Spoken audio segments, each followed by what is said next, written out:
Hey, what's up, everybody, and welcome back to the channel. Today, we are going to talk about money. Unfortunately, it's not the kind of money I really like because it's the money going out when I prefer when the money is coming in. But in any case, we're going to be talking about the annual fees that I pay on my credit cards in my collection. So, I'll let my co-star do her thing, and then we will get right into it. Welcome back to my dad's channel. If you're new here, make sure to click that like button and subscribe, and don't forget to share. Okay, so let's just face it. When you do credit card YouTubes or when you're just in the credit card game heavy, period, I don't really care who you are, you're gonna come up against annual fees, and I am no exception. I have annual fees, some very high, some make sense, some kind of don't and are on the chopping block. I have downgraded cards before. I have no problem downgrading them again, and some of them just have to go, period. But since annual fees are a way of life, maybe sometimes people are wondering, well, Chad, since you talk about these cards all the time and you don't seem to, shake and quake in fear at the idea of annual fees, how much do you actually pay per year? And luckily, I have sat down and wrote it out. So I'm not going to waste a ton of you guys' time, and we're going to get right into them. So the very first annual fee I pay is $199 for my World of Hyatt business card. Now, I got that card when I was very far over 524, back when I guess Chase was feeling, generous or what have you. And I had it and I've used it. I've actually used credits on it because you get two $50 credits, two one-time $50 credits when you book Hyatt stays, and when you use those credits, it offsets your annual fee. So I've actually used both of them. I stayed at the Hyatt Centric in Miami South Beach, which was really nice. I have done a video on that. I'll link it here. I also stayed at the Park Hyatt in New York City. Now that one I did on points, but I did spend some money at the hotel, and I do believe that counts. But I'll double check anyway because I have other Hyatt stays as well. So for this annual fee, would I pay it for another year? And that is going to get a thumbs down. Chances are I'm probably going to cancel this card in March when my year is up because I'm just not staying at Hyatt's enough to justify it. Now, I got the card to try it out in good faith, but it's just not working out for me right now. But we'll see what happens between now and March. But as of right now, it's going to be a no for me. Now, staying on the Chase train, the next card that I pay an annual fee on is my Chase Ink Business Preferred, which is an awesome card. And just in case you guys haven't noticed, I am actually keeping a tally of said annual fees up in the corner there so you can follow along. But the annual fee for this card is $95. And frankly, it is a welcome alternative to the CSP. I get great multipliers on it. I'm not going to go through all of that. But it's a $95 card that gives me entree to Chase's travel partners, which we are all familiar with. I'm not even going to go through that. But I think it's a great $95 spent because in addition to this card being an earner, I actually have the two complements, the Business Unlimited and the Business Cash and the Chase Business Trifecta, which are very useful as well. Now, when I think about it, what the value that this card has given me, I would definitely have to decide as far as whether this card will see another year is absolutely. I definitely think so. It's just a great card. I really like it, especially given the fact that most of Chase's cards, unfortunately, are kind of boring.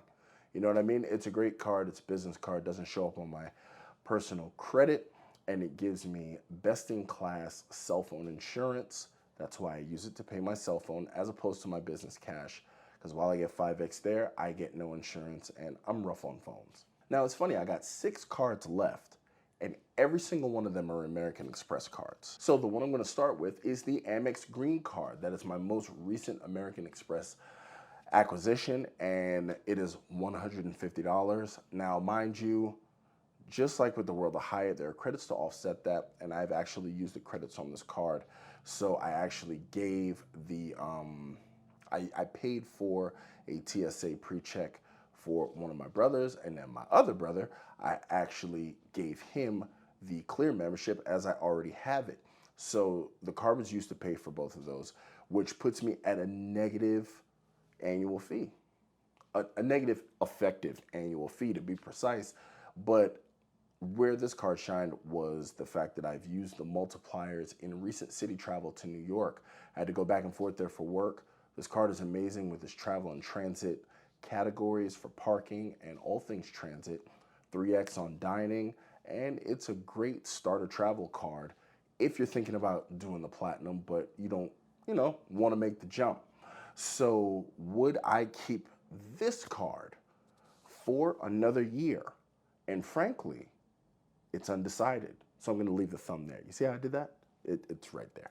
But anyway, it's undecided because of the news of the Wells Fargo autograph card and Wells Fargo picking up transfer partners within the next month. So let's see, because the Wells Fargo autograph card, as mentioned in my previous video by Stan the Credit Frog, it's out there and it is definitely a force to be reckoned with as far as multipliers go and the way that that card earns points.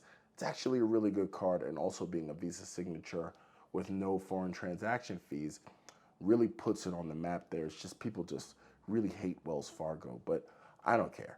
I'm just keeping all my options open. So this one's going to be undecided, but it has been a great generator of MR points for me.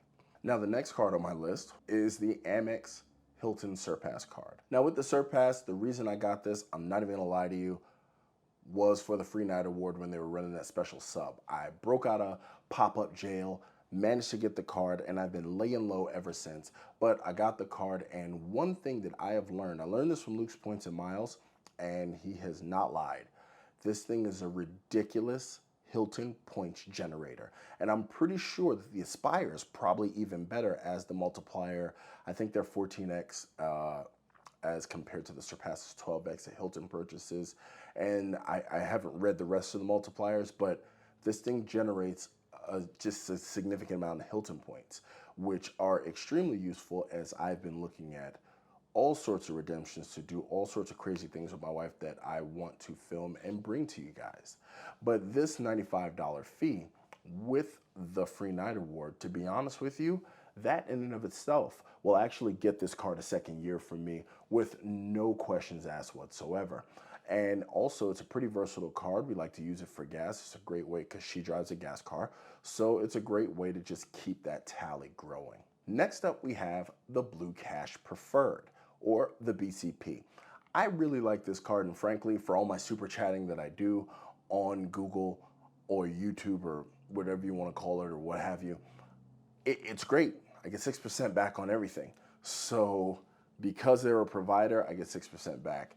Because I use my Google TV and I charge it to this card, I get 6% back. If I buy apps on the Apple App Store, I get 6% back. On online streaming providers, it is best in class as far as cash back goes. I pay a $95 annual fee for this card, but it was waived in the first year, so I'm actually on my second year. And really, the card has returned some value because it also has best in class grocery cashback at 6%. Now here's the problem, is that cashback is proprietary American Express cashback. You cannot pull it out for real actual money. So that is a downside. I wish they would change that, but you can apply it as a credit to your bill. Plus the card has an $84 Disney Plus credit. I'm not gonna get into the particulars of that, but you can offset this $95 annual fee. It has been a good card to me, and I actually got it before I got my Amex Gold, so it was my grocery card for like the first 6 months before I got my Amex Gold. So now, as far as will I be keeping this card for another year, to be perfectly honest with you, probably not. And the only reason I'm saying that is because I don't want to get into a situation where I have to shoehorn a card into a slot, and really it's only for online streaming, and most of my online streaming stuff is actually complimentary given other credit cards that I have and cell phone partnerships. So I have done the math, and as of right now, until January, when that card comes up for renewal, at this point, I'm not seeing where the value is gonna make sense for me, but I've paid the annual fee this year, so it's on the roster. Now we're rounding out the list, and the next Amex card that I pay an annual fee on is the Bonvoy Business Card. Now that card carries a $125 annual fee that I have already offset with a redemption that I have done, because although it does give you a free night, it's just limited at the points that you can use. Plus you can use a top off, which I did. So that is actually on my video for my max redemption. I'll go ahead and link that here. But this card has been a points powerhouse for me as far as Marriott goes. When I was doing work for the VA, I stayed at a lot of Marriotts on a weekly basis as I traveled around the country, and the points earning, they were just stellar. Absolutely out of this world. This is a solid card, and also, just like the Hilton card, actually does have a gas multiplier. If you don't have a card in its place to use, you can feel free and rack up some Marriott points. Also, because of my Titanium Elite status, which this card helped me get with the 15 Elite nights, I also get around 23 points per dollar spent at Marriott properties. And what do you know? This is a Marriott property, all behind you, even the wallpaper back there. Marriott property for the win. So this card is definitely on the scale, going to stay in the stable. It has proven absolutely useful, and I do believe it will prove useful in the future. So the second to last card, obviously, is one that I mentioned earlier, and that is my Amex Gold card. And the Amex Gold card comes in with a $250 annual fee, and we are all aware of the monthly allotments that they use in order to give you a chance to offset said annual fee. Now with this card, obviously, I eat a lot. Anyone who met me at the Vegas Creators Meetup, could tell that I do eat a lot. So this card will always find use for me. I have gotten an amazing amount of value from this card, as it is the MR points earning leader, period, point blank, no matter what. You're not earning more MR points on any other card but this one, in a personal sense, because let's just face it, you eat more than you do anything else, and that 4X it's just tops. It is what it is. There's no escaping that. So for this card, and with the last year that I've had it, I can tell you, honestly, I've used every single credit every single month. That is by virtue of my travel and my office work that I do.